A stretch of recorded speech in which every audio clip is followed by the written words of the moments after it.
जिस भीड़ के बारे में ये बात हुई कि एक भीड़ आई हमारे दोस्तों ने जिन्होंने अपने रिश्तेदारों को खोया या ख़ुद ये झेला, तो कह रहे हैं कि एक भीड़ आई, उस भीड़ को हम पहचानते नहीं हैं, लेकिन इस पूरे दंगे में एक वो सिस्टम भी था जिसके सामने हम लोग लड़ रहे थे। हम लोग जाफराबाद पुलिस स्टेशन और जाफराबाद के इलाकों में गए और ये कोशिश शुरू में ये थी कि किसी तरीके से बीच बचाव करके और वायलेंस को रोकने की कोशिश करी जाए। लोगों ने अपनी खिड़कियों से कॉल किए, अपने बालकनी से कॉल किए और बड़ी मॉब वहाँ पर है, फायरिंग की आवाज़ आ रही है, तलवार लहराई जा रही है और हम लोग उनसे रिक्वेस्ट कर रहे हैं कि सर यहाँ पर पुलिस भेजिए किसी तरीके से। लेकिन 1 घंटे के बाद ये अंदाज़ा हुआ कि अब वो हमारे साथ सिर्फ़ और सिर्फ टाइम पास कर रहे हैं। मैंने कम से कम नहीं तो 25 कंप्लेंट उनको भेजी होंगी कि यहाँ पुलिस की ज़रूरत है, लेकिन कहीं पर कोई एक्शन नहीं हुआ।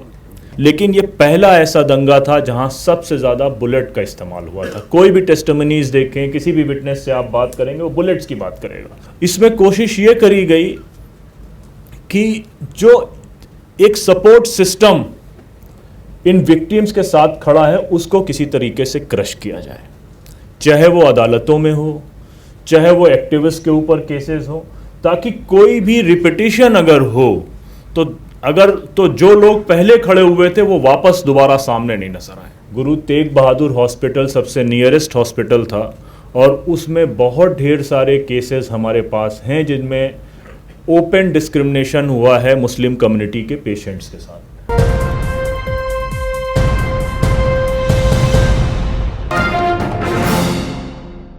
बहुत शुक्रिया कारवाने मोहब्बत का और सीसीजी की इस रिपोर्ट का जिसमें आज हमने चर्चा की।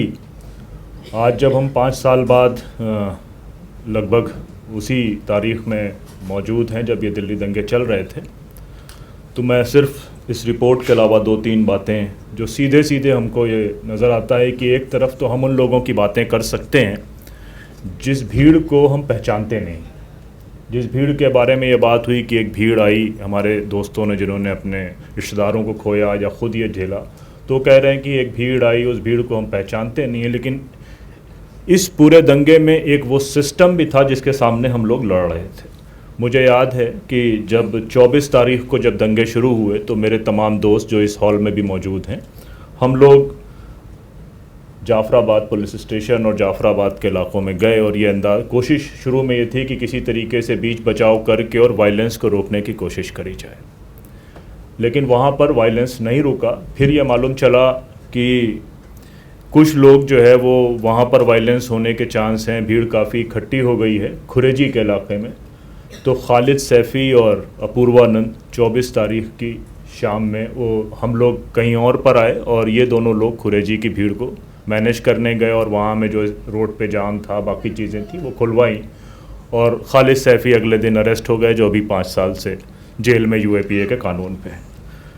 रात के तकरीबन 9 बजे के आसपास 24 फरवरी को मैं और सबा दीवान, राहुल और मेरे कुछ दोस्त JNU और जामिया से हम लोग निज़ामुद्दीन पुलिस स्टेशन में जॉइंट कमिश्नर पुलिस के साथ मिलने गए और तकरीबन 1 घंटे से ज़्यादा हम उनके सामने बैठे रहे। उस ड्यूरेशन का अंदाज़ा ऐसे है कि 2-3 बार कॉफ़ी हमने उनके साथ पी और उसमें हमने उनको कई व्हाट्सएप वीडियो कॉल्स दिखाई। लोगों ने अपनी खिड़कियों से कॉल किए, अपने बालकनी से कॉल किए और बड़ी मॉब वहाँ पर है, फायरिंग की आवाज़ आ रही है, तलवार लहराई जा रही है और हम लोग उनसे रिक्वेस्ट कर रहे हैं कि सर यहाँ पर पुलिस भेजिए किसी तरीके से। लेकिन 1 घंटे के बाद ये अंदाज़ा हुआ कि अब वो हमारे साथ सिर्फ़ और सिर्फ टाइम पास कर रहे हैं।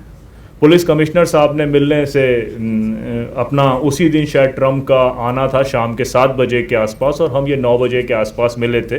तो जॉइंट कमिश्नर पुलिस हमारे साथ मिले। फिर उन्होंने कहा कि हम DCP ईस्ट बहुत बिजी हैं तो DCP साउथ का नंबर आपको देते हैं, आप उनके साथ कोऑर्डिनेट कर लीजिएगा। मैंने कम से कम नहीं तो 25 कंप्लेंट उनको भेजी होंगी कि यहाँ पुलिस की ज़रूरत है, लेकिन कहीं पर कोई एक्शन नहीं हुआ। निज़ामुद्दीन से निकलकर हम लोग थोड़ा आगे बढ़े और ये हुआ कि हम लोग मनीष सिसोदिया को अप्रोच करते हैं। तकरीबन 10:30 बजे जो लोग पुलिस स्टेशन थे सारे वो लोग हम लोग मनीष सिसोदिया के घर आए। हमने मनीष सिसोदिया के घर में बोला कि मैं हूँ, नदीम मेरा नाम है और मैं एक्टिव। बोले नहीं हम जानते हैं, सभा को भी जानते हैं, राहुल को भी जानते हैं। हम लोग उनसे मिले तो हमने उनसे ये रिक्वेस्ट करी कि पुलिस कुछ नहीं कर रही, आप लोग कुछ करिए। तो उन्होंने ये जवाब दिया कि Nadeem, I am helpless like you. फिर मैंने उनसे ये कहा कि आप कुछ ना करिए तो आप या अरविंद जी दोनों में से दोनों लोग या एक आदमी एक ट्वीट कर दीजिए कि हम लोग ग्राउंड ज़ीरो पे जा रहे हैं, सिचुएशन बहुत वॉलेटाइल है, कंट्रोल नहीं हो रही। तो जो बेसिक प्रोटोकॉल पुलिस देती है आपको as a state chief minister और डिप्टी चीफ मिनिस्टर का, तो उन इलाकों में शायद कुछ पुलिस आए। तो उन्होंने कहा नहीं, it's a very wild idea and I am not ready to buy it. बहरहाल हम लोग वहाँ से चले गए। रात के 2 बजे एलजी के घर के सामने कुछ लोग इकट्ठा हुए। वहाँ पर डीसीपी नॉर्थ को डीसीपी ईस्ट की जिम्मेदारी दी गई थी क्योंकि वो घायल हो गए थे। तो डीसीपी नॉर्थ को हम लोगों ने बात करी, उन्होंने कहा आप मेरा नंबर लेके जाइए, जहाँ भी कुछ होगा हम कोऑपरेट करेंगे। एक जगह 16 मैसेजेस में से एक जगह का रिस्पॉन्ड पॉजिटिव आया था और पुलिस का कोई रिस्पॉन्ड पॉजिटिव नहीं था। अल हिंद में उनके डॉक्टर से लगातार मेरी बात चल रही थी। जब शुरुआती फेस हुआ 24 मॉर्निंग आवर्स में, तो उन्होंने कुछ दवाएं मांगी और हम लोगों ने अलशिफा हॉस्पिटल की एक इमरजेंसी जो एम्बुलेंस है उससे कुछ काफ़ी सारी दवाएं उनको भेजी। फिर उन्होंने कहा कि बुलेट इंजरीज बढ़ रही हैं और हर कॉल पे बुलेट इंजरी बढ़ जाती थी। तो उसी ड्राइवर को हम लोगों ने वापस रिक्वेस्ट करी। मेरी वाइफ डॉक्टर है तो वो कुछ दूर तक वो भी गई उनके साथ में, और उसको हम लोगों ने रिक्वेस्ट करी कि तुम जाके जितने पेशेंट लेके आ सकते हो लेके आ जाओ। लेकिन पुलिस ने उस पूरी गाड़ी को तोड़ा, उस ड्राइवर की पिटाई करी, और फिर जो गवर्नमेंट एम्बुलेंसेस थी वो भी नहीं गई। फिर उसके बाद सुरूर ने कोर्ट में पिटीशन फाइल करी, कॉन्फ्रेंस कॉल कराई गई, वो एक बड़ा दूसरा किस्सा है। तो इस पूरे सिस्टम में आप देखिए कि कैसे क्या क्या परेशानियां क्रिएट करी गई। 25 की शाम को हम सब लोग, पूरे दिल्ली की सिविल सोसाइटी, सारे दोस्त मिलकर हम लोग हर्ष जी के ऑफिस से ऑपरेट कर रहे थे। बार बार वहाँ से मैसेज आए कि 2 दिन तक तो से चल रहा था ये मामला और हमारे पास अब राशन की कमी है, खाना भिजवाइए। तो मुझे याद है कि सुरूर ने कुछ लाइनअप किया और मेरी जिम्मेदारी मैंने ली कि मैं 5000 पैकेट खाने के बनवाता हूँ 1-2 घंटे में। तो कुछ मटर pulao, biryani, whatever we have got it, वो खाना गया। डीसीपी ने परमिट किया तब वो खाना बना, और उसके बाद खाना कश्मीरी गेट से आगे नहीं जा पाया। फाइनली वो खाना हमको बांटना पड़ा, फेंकना पड़ा, लेकिन वो खाना भी नहीं पहुंचा। पुलिस वो काम भी कर सकती थी लेकिन नहीं किया गया। फिर अगर हम देखें, हॉस्पिटल के बारे में बात हुई, एक नहीं बहुत लंबी लिस्ट है, और जिनके बारे में ये कहा जाता है कि ये ह्यूमैनिटी के सेवियर्स हैं। गुरु तेग बहादुर हॉस्पिटल सबसे नियरेस्ट हॉस्पिटल था, और उसमें बहुत ढेर सारे केसेस हमारे पास हैं जिनमें ओपन डिस्क्रिमिनेशन हुआ है मुस्लिम कम्युनिटी के पेशेंट्स के साथ। और दिल्ली दंगा, जैसा कि हमको मालूम है कि हम जब दंगा कहते हैं तो दंगा कहने से थोड़ा हम हिचकते हैं, क्योंकि दंगों में फायर होती है, आग लगाई जाते हैं। तो बुलेट अगर इस्तेमाल इतनी बड़ी तादाद पर हो रही है तो बहुत ऑर्गेनाइज सेटअप होता है। इस पूरे दंगे में फिर एक ये कोशिश करी गई, बार बार दंगा दोहराना पड़ता है क्योंकि वो, इसमें कोशिश ये करी गई कि जो एक सपोर्ट सिस्टम इन विक्टिम्स के साथ खड़ा है उसको किसी तरीके से क्रश किया जाए, चाहे वो अदालतों में हो, चाहे वो एक्टिविस्ट के ऊपर केसेस हो, ताकि कोई भी रिपीटिशन अगर हो तो जो लोग पहले खड़े हुए थे वो वापस दोबारा सामने नहीं नजर आए। अब आप अंदाज़ा ये लगाएं कि जीटीबी हॉस्पिटल में जब ट्रीटमेंट सही नहीं हुआ तो हम लोगों ने 2 वॉलंटियर हॉस्पिटल में लगाए, बाहर भी और अंदर भी, और अलशिफा हॉस्पिटल की एक वैन परमानेंट वहाँ लगाई कि अगर किसी के साथ ज़्यादा डिस्क्रिमिनेशन हो रहा है, और मेजॉरिटी ऑफ द पेशेंट्स वो थे जिनको बुलेट इंजरी थी, और डिलेड जो था वो ऑपरेशंस में डिले था, बुलेट रिमूव नहीं कर रहे थे। तो बहरहाल काफ़ी सारे पेशेंट्स हम लोग अलशिफा लेकर आए। जब दिल्ली 59 का चार्जशीट का आई और चार्जशीट के पहले जब इन्वेस्टिगेशन शुरू हुई तो अलशिफा हॉस्पिटल तक को नोटिस भेजा गया कि आपने पेशेंट क्यों मंगाए। तो अगली बार ताकि अगर जो है वो अलशिफा हॉस्पिटल जो है वो आए और इसके बारे में बात करे, या कोई दूसरा हॉस्पिटल अगर केस लेना चाहे या कोई भी सपोर्ट करना चाहे, तो सारे वो लोग जो विक्टिम्स के साथ खड़े थे, कोई सेटअप बनाने की कोशिश कर रहे थे, इसमें ज़्यादातर मामला उन लोगों के साथ किया गया ताकि कोई सिस्टम नहीं बन पाए। अब दूसरा एक इस पूरे मामले में केसेस जिस तरह से बिल्ड हुए, इनिशियल डेज में जो लोग वहाँ पर काम कर रहे थे, हम आज अगर देखें तो तकरीबन 18 साल आज पूरे होते हैं गुजरात दंगे के, और आज हम 5 साल पूरे कर रहे हैं दिल्ली दंगे के। दोनों में एक फ़र्क है, दोनों की पॉलिटिक्स से भी फ़र्क है। जो पॉलिटिकल सेटअप लोग जानते हैं, समझते हैं, वो इस पर बात करेंगे कि गुजरात दंगों में माया कोडनानी कुछ दिनों के लिए जेल गई, बाबू बजरंगी कुछ दिनों के लिए जेल गए, लेकिन इस केस में दिल्ली दंगों में कोई भी जेल नहीं गया। और उसमें काफ़ी गलती हमारे उन कम्युनिटी के सो कॉल्ड लॉयर्स की थी, या वो जस्टिस के चैंपियन की थी, जो हर रोज़ सुबह शाम सोशल मीडिया में अपने इंटरव्यूज़ देते रहते हैं। किसी एक भी प्रोसिक्यूशन के केस में उन्होंने सही से मेहनत नहीं करी और इंटरव्यूज़ कंटिन्यू देते रहे, लेकिन जो एफआईआर्स होनी चाहिए कोर्ट के ज़रिए वो एफआईआर्स नहीं हुई। तो नतीजा ये हुआ कि कोई भी केस आपको उस तरह का नहीं मिलेगा जिसमें किसी के आंख में गोली लग गई तो उसमें कुछ सज़ा हुई हो, जिसके किसी का हाथ कट गया हो उसमें कोई सज़ा हो, या किसी की जान चली गई। वो डेलिबरेटली एप्लीकेशंस को रोक के बैठा गया। जिससे हमें ये लगता है कि अगर वो लॉयर्स अगर कुछ संजीदगी से काम करते और वो अगर अपना इंटरव्यूज़ की जगह कोर्ट रूम को जाते तो शायद कुछ नतीजे बेहतर आते। बहरहाल एक ये मसला है। उसके साथ साथ जो दूसरा बड़ा प्रॉब्लम है, हम अक्सर दिल्ली के यूएपीए राइट्स के दोस्तों के बारे में बात करते हैं, और मुझे लगता है कि 80% वो लोग मेरे दोस्तों में से हैं।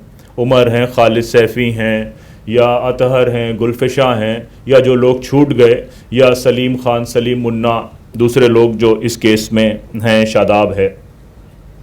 लेकिन एक बड़ी तादाद ऐसी है जिनके ऊपर मल्टीपल केसेस लगे हुए हैं। सत्तार के ऊपर 21 केसेस हैं, शहनवाज के ऊपर 16 केसेस हैं, शाहरुख के ऊपर, एक दूसरा शाहरुख है, उसके ऊपर 9 केसेस हैं, तनवीर के ऊपर 20 केसेस हैं, और दिलशाद एक लड़का है, एक लंबी तादाद है, मैं रैंडम नाम ले रहा हूँ, उनके ऊपर 21 केस हैं। जो जुडिशल कस्टडी में है वो तो फिर भी ठीक है, जो बाहर हैं उनकी ज़िंदगी ठहर गई है। हर रोज़ उनके केसेस की हियरिंग है, हर रोज़ उनके केसेस की हियरिंग है। तो वो कोई दूसरा काम करने के लायक बचे ही नहीं हैं। कोई भी उनके केसेस की रोज़ हियरिंग है, रोज़ हियरिंग है, रोज़ हियरिंग है। तो अब वकील भी थक गए हैं, विक्टिम भी थक गए हैं, लेकिन हमारे लिए तो विक्टिम ही हैं बहरहाल, और इन केसेस में कोई प्रोग्रेस नहीं है। जहाँ तक यूएपीए के केसेस की बात करें, हम सबको मालूम है कि उमर मीरान एक एक्सेप्शन है, जिनके ऊपर सिर्फ पहला एक जामिया का केस था, उनको शुरू में बेल मिल गई थी, फिर उन पे सीधे यूएपीए का केस लगाया गया। पहला केस उनका एक ही केस 59 का है। बाकी सारे जितने लोग यूएपीए में जेल में हैं उनके ऊपर मल्टीपल केसेस थे, और यूएपीए बाद में चेंज हुआ, 59 यूएपीए में कन्वर्ट हुई। उन सारे केसेस में सारे लोगों को 1 साल के अंदर बेल मिल गई। तो ये बात खुद दिल्ली पुलिस को बहुत अच्छी तरीके से पता थी कि इन सारे लोगों को जेल मिल जाए, ये सारे केसेस में बेल मिल जाएगी, इसलिए वो यूएपीए डाला गया है। और यूएपीए में जो हाल है, मैं तो लॉयर नहीं हूँ, लेकिन बार बार हम एक्टिविस्ट लोग जिस तरह से पुलिस रिफॉर्म या पुलिस की अकाउंटेबिलिटी की बात करते हैं, तो कम से कम इस केस में हमें वो बहस भी बात करनी पड़ेगी, या वो चर्चा भी करनी पड़ेगी। जस्टिस सिद्धार्थ मर्दुल और जस्टिस बम्बानी की बेंच ने पहले बेल दिया नताशा नरवाल, देवांगना कलीटा और आसिफ को।